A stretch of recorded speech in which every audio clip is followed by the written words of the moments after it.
দর্শক, আজ তারেক রহমানের আজকের কর্মসূচির ব্যাপারে আরো খবর জানাতে তার বাসভবনের সামনে আছেন আমাদের সহকর্মী সুমন তানভীর। সরাসরি তার সাথে যুক্ত হচ্ছে। সুমন তানভীর, আজ তারেক রহমানের কর্মসূচির ব্যাপারে বিস্তারিত জানাবেন, কখন বেরোবেন, অন্যান্য কর্মসূচির ব্যাপারে বিস্তারিত জানতে চাই। আজকে তারেক রহমান স্বদেশ প্রত্যাবর্তনের তৃতীয় দিন এবং এই তৃতীয় দিন পর্যন্ত কিন্তু তাদের কর্মসূচিগুলো আগের থেকেই নির্ধারিত ছিল, অর্থাৎ গত বৃহস্পতিবারেই কিন্তু জানিয়ে দেওয়া হয়েছিল। আমি একটু সর্বশেষ একটু আগে একটু দেখিয়ে নিতে চাই এই যে তারেক রহমানের বাড়ির গুলশান 196 নম্বর বাড়ির সামনের পরিস্থিতি এখন।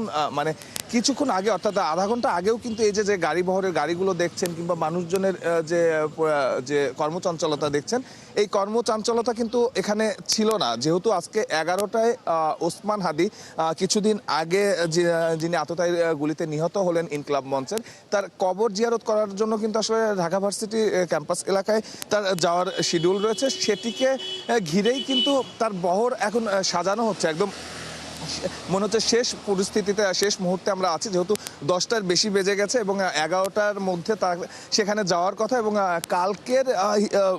কালকের কর্মসূচিগুলো কিংবা তার আগের দিনের কর্মসূচিগুলোর জায়গার থেকে নিশ্চয়ই যারা কোঅর্ডিনেট করছেন তারেক জিয়ার এই সব কর্মসূচি, তাদের কিন্তু বেশ তিক্ত অভিজ্ঞতাই হয়েছে। যেমন কালকের কর্মসূচিতে কিন্তু আমরা দেখছিলাম, কিছুক্ষণ আগে আমরা সংবাদেও দেখাচ্ছিলাম যে কালকে দুটি মাত্র কর্মসূচি ছিল। সেই দুটি কর্মসূচি শেষে তার বাড়ি ফিরতে, অর্থাৎ এই 196 নম্বর বাসায় ঢুকতে প্রায় 12টা বেজে গেছে। অর্থাৎ মাত্র ঢাকা থেকে সাভার যেতে তার কিন্তু একটা দীর্ঘ সময় লেগেছে। সেই জায়গা থেকে আজকে কিন্তু তিনি সময় মতো বের হয়ে, তার যেহেতু আজকে 3টি কর্মসূচি আছে, আপনি জানেন যে ওসমান হাদির কবর যেমন জিয়ারত, কবরে গিয়ে যেমন শ্রদ্ধা নিবেদন করবেন, জিয়ারত করবেন, সেই সঙ্গে কিন্তু এরপরে তিনি এখন পর্যন্ত ভোটার হননি। সেই ভোটার হওয়ার বিষয়টিও তিনি নির্বাচন কমিশনে ফিজিক্যালি যাবেন এমনটা আমরা শুনছি। এবং তারপরে কিন্তু জুলাই যোদ্ধা যারা আছেন, যারা এখনো চিকিৎসাধীন আছেন, তাদের দেখতে জাতীয় অর্থোপেডিক হসপিটাল শ্যামলীতে যেটি,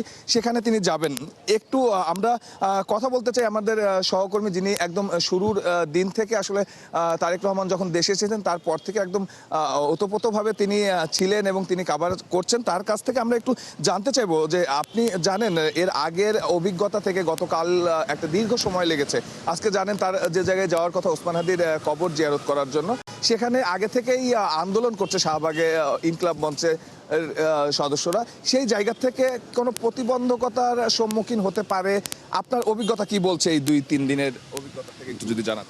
তানভীর, ধন্যবাদ আপনাকে। আমরা এই মুহূর্তে যে খবর কিছুক্ষণ আগে পেয়েছি যে ওসমান হাদির হত্যার বিচারের দাবিতে ইনকিলাব মঞ্চ সহ বেশ সাধারণ মানুষ শাহবাগে গত রাত থেকে আন্দোলন করছে। আমরা কিছুক্ষণ আগে জানতে পেরেছি তারেক রহমান যেহেতু ইনকিলাব মঞ্চের মুখপাত্র, ওসমান হাদির কবর জিয়ারত করতে যাবেন, সেই কারণে ইনকিলাব মঞ্চের সদস্যরা তাদের আন্দোলনটা স্থগিত করে তারা একটি পাশে অবস্থান নিয়েছে এবং শাহবাগের যে প্রধান সড়ক অর্থাৎ শাহবাগের যে মোড়, সেই মোড়টা তারা ছেড়ে দিয়েছে। অর্থাৎ তারেক রহমান যাতে নির্বিঘ্নে হাদির কবর জিয়ারত করতে যেতে পারে, সেই কারণে আসলে তার সম্মানেই তারা এই সিদ্ধান্ত নিয়েছে। এবং শাহবাগ মোড়ে আমরা এখন পর্যন্ত যেটি জেনেছি যে ছাত্র দলের নেতাকর্মীরাও সেখানে তারা অবস্থান নিয়েছে এবং তারা হাদির বিচারও চাইছে। এবং সাথে সাথে যেহেতু ঢাকা বিশ্ববিদ্যালয়ে প্রবেশ যাবেন এবং ঢাকা বিশ্ববিদ্যালয়ের মধ্যেই হাদির কবর, সেখানে যাবেন ছাত্র দলের নেতাকর্মীরা, নিশ্চয়ই সেখানে ঢাকা বিশ্ববিদ্যালয়ের যারা নেতাকর্মীরা রয়েছেন তারা নিশ্চয়ই সেখানে তাদের মতো করে শোডাউন দিবেন। ছাত্র দলের নেতাকর্মীরা এই মুহূর্তে শাহবাগে রয়েছেন এবং ধারণা করছি আমরা হয়তো যে এখন পর্যন্ত আমরা যেটি জানি যে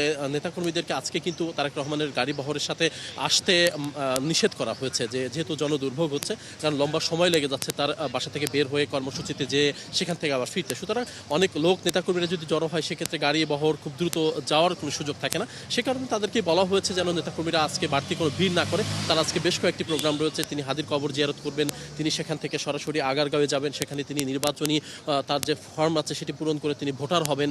ভোটার হওয়ার পরে আমরা যেমনটি জেনেছিলাম গতকাল যে তিনি পঙ্গু হাসপাতালে যেতে পারেন, যদিও আমরা এখন পর্যন্ত জানি পঙ্গু হাসপাতালে জুলাই যারা যোদ্ধা চিকিৎসাধীন ছিল তারা এখনো কেউ নেই।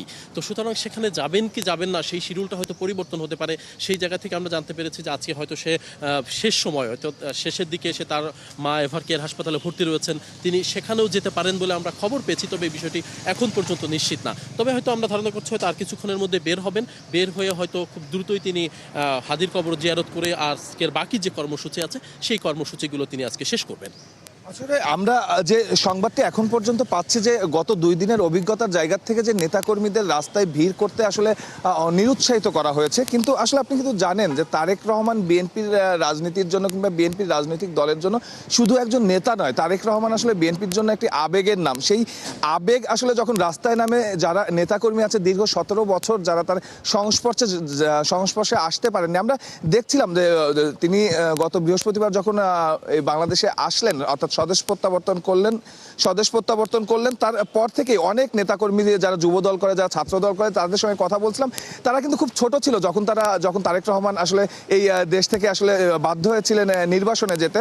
তো সেই জায়গা থেকে যতই নিরুৎসাহিত করা হোক, দিন শেষে আসলে রাস্তার পরিস্থিতি কি হবে একদম শেষ পর্যায়ে আছে, কিছুক্ষণের মধ্যেই বের হবে, তখন নিশ্চয়ই আপনার সঙ্গে সংযুক্ত হয়ে দর্শকদের জানাতে পারবো আজকে আসলে রাস্তার পরিস্থিতি কেমন হয়। তারেক ধন্যবাদ জিয়া- সুমন তানভীর, আপনি খবর রাখতে থাকুন। দর্শক, আমাদের সহকর্মী সুমন তানভীর আমাদের সাথে যুক্ত ছিলেন তারেক রহমানের বাসভবনের সামনে থেকে। তার সর্বশেষ কর্মসূচির ব্যাপারে আমরা সর্বশেষ তথ্য জানছিলাম।